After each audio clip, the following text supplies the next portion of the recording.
Bismillahirrahmanirrahim. Assalamualaikum warahmatullahi wabarakatuh. Waalaikumsalam warahmatullahi wabarakatuh. Alhamdulillahilladzi akmala lana dinana wa atamma alaina ni'matahu wa radiya lana al-islam madina. Ashhadu an la ilaha illallah wahdahu la syarikalah wa ashhadu anna Muhammadan abduhu wa rasuluhu la nabiyya ba'dah. Qala ta'ala fi kitabihil karim, a'udzu billahi minasy syaithanir rajim. Ya ayyuhalladzina amanu taqullaha haqqa tuqatih wa la tamutunna illa wa antum muslimun. Wa qala aidan walladzina amanu wattaba'athum dzurriyyatuhum biimanin alhaqna bihim dzurriyyatahum wa ma alatnahum min amalihim min syai' kullu imrin bima kasaba rahin. Bapak, Ibu, kaum muslimin dan muslimat, jamaah salat Isya dan tarawih yang dirahmati oleh Allah. Bersyukur kita kepada Allah Subhanahu wa taala karena sampai dengan saat ini kita masih diberi nikmat sehat, nikmat kesempatan, nikmat kekuatan, dan terlebih nikmat iman dan Islam, sehingga kita bisa melaksanakan kewajiban kita, yaitu sholat Isya secara berjamaah, dan diteruskan nanti dengan ibadah qiyamul lail atau sholat tarawih, sholat sunat tarawih secara berjamaah pula. Salawat dan salam semoga senantiasa tercurahkan buat junjungan kita Nabi besar Muhammad sallallahu alaihi wasallam beserta sahabat dan semua keluarganya hingga pengikut-pengikutnya sampai akhir zaman. Kaum muslimin dan muslimat rahimakumullah, salah satu tanda keberhasilan ibadah Ramadan kita adalah apabila kita melihat atau kita menyaksikan bahwa setiap malam Ramadan itu jumlah shaf kita semakin mundur. Kalau jumlah shaf kita setiap malam itu semakin mundur, ini satu pertanda bahwa ada sinyal baik bagi keberhasilan ibadah Ramadan yang kita kerjakan. Tapi kalau sebaliknya, kalau shaf kita semakin maju, maka ini satu indikasi bahwa mundur saja Ramadan yang kita harapkan untuk meraih keberkahannya, yang kita bisa berharap untuk meraih maghfirahnya, dan kita bisa berharap untuk bisa membebaskan kita dari api neraka, mungkin tidak akan tercapai karena kita tidak bersungguh-sungguh di bulan Ramadan. Kaum muslimin dan muslimat rahimakumullah, sebenarnya kita dilahirkan ke dunia ini tujuannya sudah jelas. Ibarat kita mau melaksanakan sesuatu, kita mau bekerja, kita kerja, tujuannya jelas. Kita ingin mendapatkan hasil yang memuaskan, yang dengan hasil itu bisa memenuhi hajat hidup kita, bisa menghidupi keluarga kita, anak istri kita, bisa menyekolahkan anak kita.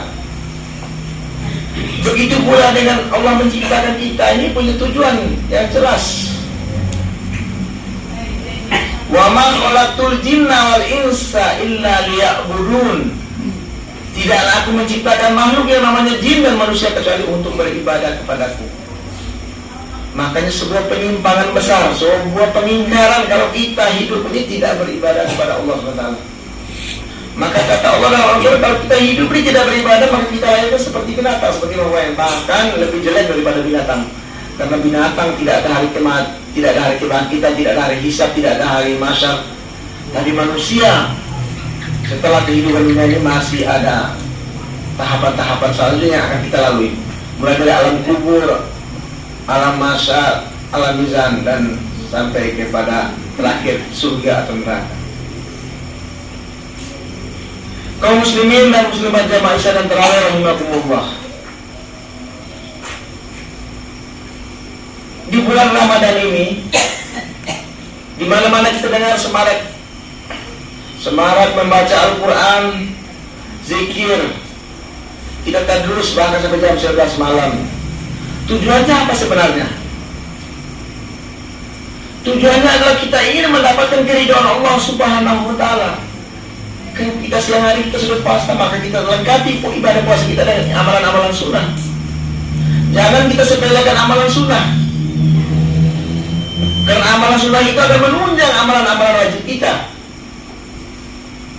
Orang yang terantuk itu bukan karena batu besar, karena batu kecil sehingga dia bisa tersambung. Begitu pula kita masuk surga mungkin saja bisa amalan kecil yang kita kerjakan. Tapi amalan kecil itulah bisa menghantarkan kita ke dalam surga, atau bisa juga sebaliknya bisa menghantarkan kita ke dalam neraka. Tujuan hidup kita ini kan ingin bahagia, kita mau bahagia dunia dan bahagia akhirat. Tidak lebih dari itu.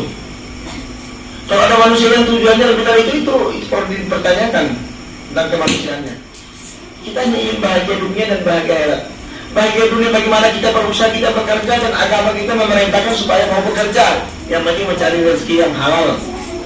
Kalau milik orang, yang milik orang, milik kita, barang umum, barang milik pribadi, milik pribadi. Itu saja.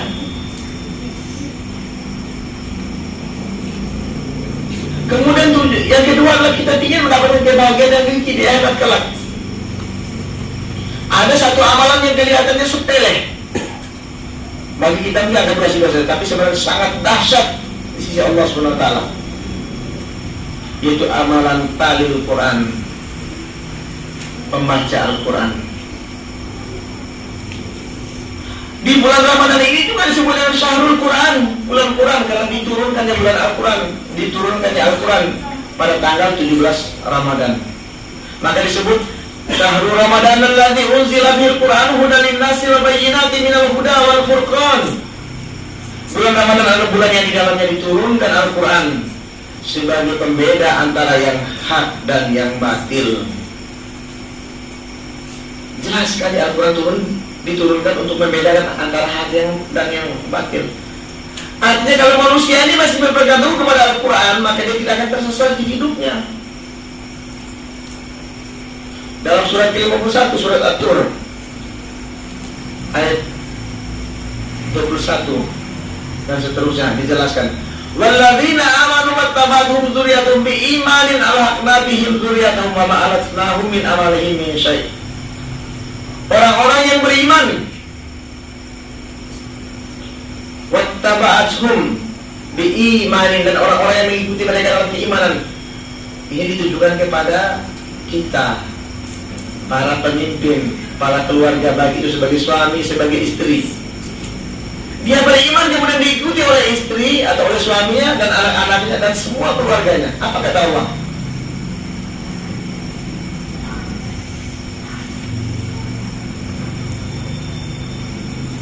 Alhaqna bihim dzurriyyatahum wa ma alatnahum min amalihim min syai'. Kata Allah bahwa orang-orang yang beriman dan kemudian diikuti oleh keluarganya, sanak saudaranya, keturunannya, maka apa kata Allah? Kami akan masukkan mereka ke dalam jannah bersama-sama. Dan kita mesti menambahkan begitu. Kita menambahkan, jangan sampai seorang suami, seorang bapak dia hanya kepentingan dirinya. Dia beribadah tapi istrinya dia biarkan, anaknya dia disuruh beribadah. Dia ingin masuk surga sendiri. Kalau kita bapak-bapak ini tidak beribadah, istri kita tidak diminta pertanggungjawabannya. Tapi sebaliknya, istri kita tidak beribadah, kita akan diminta pertanggungjawaban oleh Allah SWT. Qu anfusakum wa ahlikum nar. Jadi hati-hati kita bapak, jangan sampai kita merasa diri, oh saya sudah ibadah, sudah saya akan masuk surga.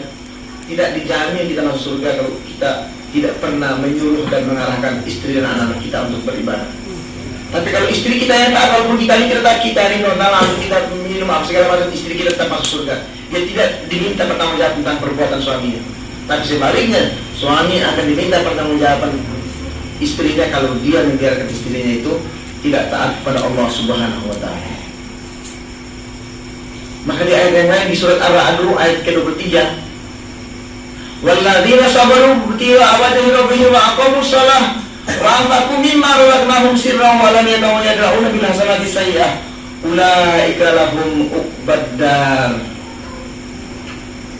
Adapun orang-orang yang sabar dan mencari keridhaan Allah SWT, wa aqamus shalah, mereka mendirikan sholat.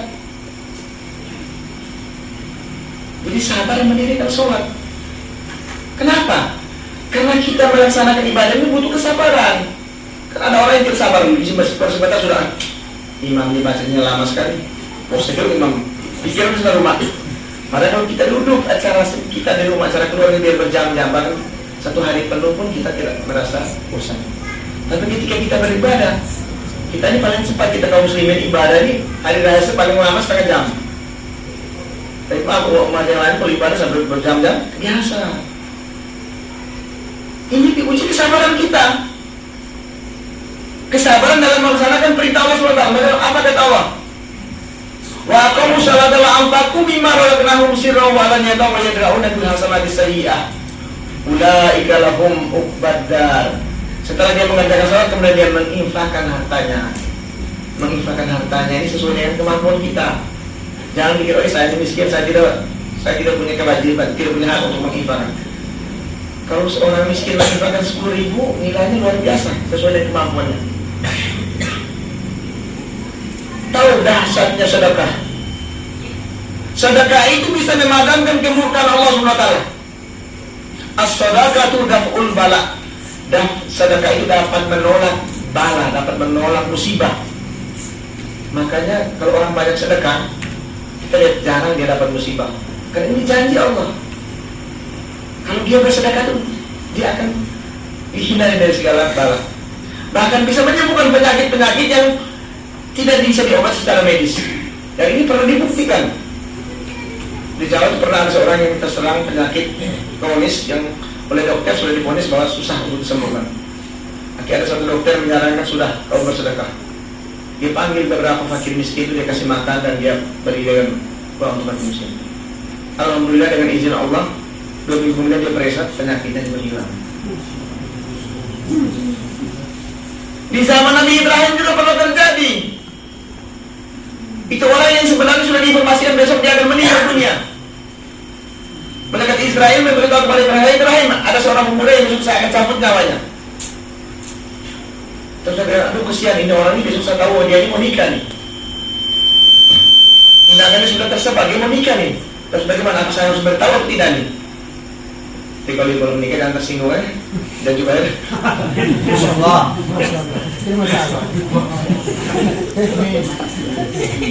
Terus Nabi Ibrahim, apa saya mau beritahu atau tidak nih?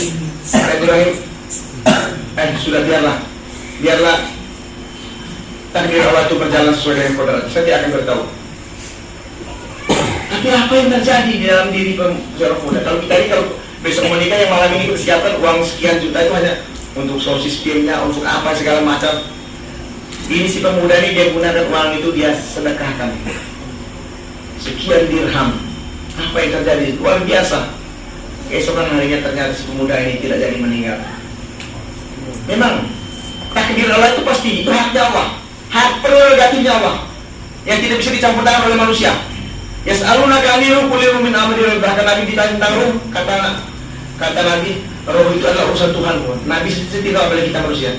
Tapi ini kekuasaan Allah, haknya Allah. Allah bisa membatalkan itu. Akhirnya si pemuda ini dari dia menikah dan dia hidupnya sampai 70 tahun.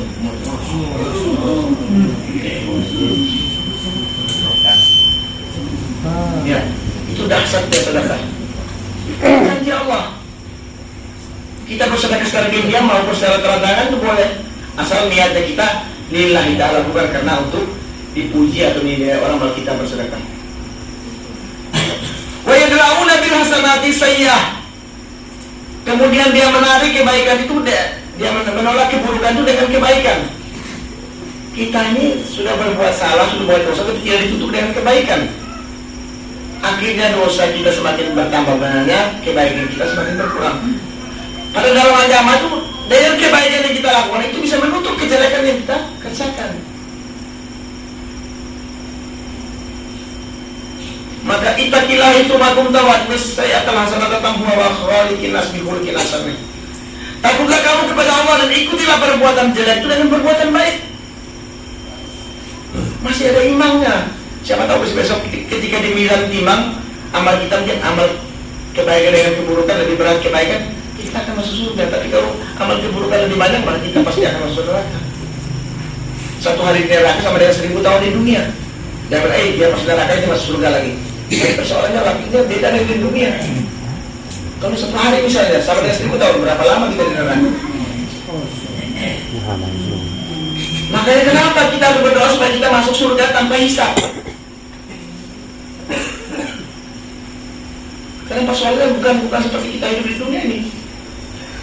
Jannatu adnin yadkhulunaha, yang mereka tadi yang sholat, menginfakkan hartanya, mengerjakan kebaikan, menutupi kejelekan yang kebaikan. Apa kata Allah? Jannatu adn, dia akan masuk dalam surga adn. Surga adn itu salah satu surga yang istimewa, surga yang disiapkan Allah kepada orang-orang yang beriman. Apalagi kemuliaannya? Wal malaikatu yadkhuluna alaihi min kulli bab, mereka tetap akan masuk dari semua pintu. Apa tujuan mereka masuk dari semua pintu? Salamun alaikum bima sobartum, mereka memberikan ucapan selamat, mereka puji orang yang berbuat baik. Jadi yang dari yang gimana? Salamun alaikum bima sobartum, selamat, ini karena kesabaran kamu maka kamu masuk surga ini. Makanya kunci kebaikan itu adalah sabar. Kunci masuk surga itu sabar. Orang yang tidak sabar tidak akan masuk surga, sudah jelas tuh. Dan masuk dalam keseharian kita. Sesudah itu yang masuk surga turun lagi. Sahabat itu ada batas. Sahabat itu ada batas. Dalam agama itu sahabat bukan ada batas kan? Woi, lagi lihat ustaz yang dia manusia mah. Yang mutatan tiga parang ini. Padahal kalau kita lihat Rasulullah itu orang bunuh dia sudah jatuh ini, orang yang kejar dia bunuh jatuh, pokoknya apa parah? Santai deh, hantam dia, tapi dia tidak, dia tolong lagi. Apa salahnya kalau kita ikut jejak Rasulullah? Dan sahabat ini jaminannya adalah surga. Begitu pada kita berpuasa ini butuh kesabaran. Sabar menahan haus, menahan lapar, menahan segala keinginan kita. Siang hari yang kita senang minum es campur, kita tahan nanti. Bagian kita tunggu jam 6 nanti. Yang siang hari kita mungkin suka makan yang enak-enak, kita tahan dulu. Untuk kesabaran. Sabar itu memang pahit tapi balasannya manis. Oleh karena itu hadirin kaum muslimin dan jamaah isyarat rahimahullah, mudah-mudahan setelah waktu yang ada ini marilah kita tingkatkan keimanan kita dengan berusaha supaya saf kita semakin mundur. Ini suatu pertanda keberhasilan ibadah Ramadan tahun ini. Dan insya Allah kita berharap mudah-mudahan Ramadan tahun ini bisa menghantarkan kita kepada ketakwaan kepada Allah Subhanahu Wa Taala sehingga kita keluar sebagai pemenang dengan gelar la'allakum tattaqun. Ini sudah saya sampaikan, mudah-mudahan ada manfaatnya.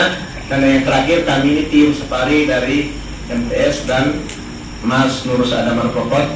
Ini bukan buat kami setiap tahun, hanya tahun kemarin karena pandemi kami tidak turun, tapi setiap tahun kami turunkan ke masjid. Tujuannya adalah pertama untuk kita saling bersilaturahim, yang kedua untuk menyampaikan syiar Islam. Ada wartawan juga yang sudah liput. Malam ini sih Pak Yudi, kemarin malam itu ada Pak Udin, dia liput sudah masuk dan sudah live, sudah sekian ribu yang baca tentang kegiatan-kegiatan kami. Jadi mudah-mudahan ini malam juga liput walaupun tidak suruh. Ini anak Yudi sudah liput, mudah-mudahan ini disampaikan. Tujuannya untuk memotivasi yang lain supaya kita mau berdakwah sesuai dengan kemampuan kita. Walaupun saya sesuai dengan pesan Nabi, beliau ini walau ayah sampaikanlah walaupun ayah saya. Alhamdulillah taufiq hidayah wa ridha wal inayah. Wassalamualaikum warahmatullahi wabarakatuh. Waalaikumsalam.